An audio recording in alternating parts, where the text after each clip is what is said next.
ఈనాటి మీ ఇంటి వంటలో తేనె యొక్క ఔషధ గుణాలు, ఉపయోగాలు తెలుసుకుందాం. 2 తులాల తేనెలో 1 నిమ్మకాయ రసం కలుపుకొని రోజు తాగుతూ ఉంటే పులి తేల్పులు తగ్గుతాయి. క్రీడాకారులు ఆటల్లో పాల్గొనబోయే ముందు తేనె, నిమ్మరసం సమపాలలో తీసుకుంటూ ఉంటే ఉత్సాహం, ఉత్తేజం కలిగి త్వరగా అలసట కలగదు. 1 చెంచా తేనె, 1 నిమ్మకాయ రసం కలిపి తీసుకుంటూ ఉంటే కడుపులో మంట తగ్గుతుంది.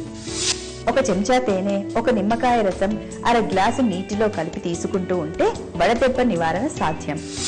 1 కప్పు నీటిలో 2 చెంచాల తేనె, 1 నిమ్మపండు రసం కలిపి ఈ మిశ్రమాన్ని 4 గంటలకొకసారి చొప్పున 4 రోజులు పుచ్చుకుంటే జ్వరం, ఎముకల బాధలు, ఒళ్ళు నొప్పులు తగ్గుతాయి.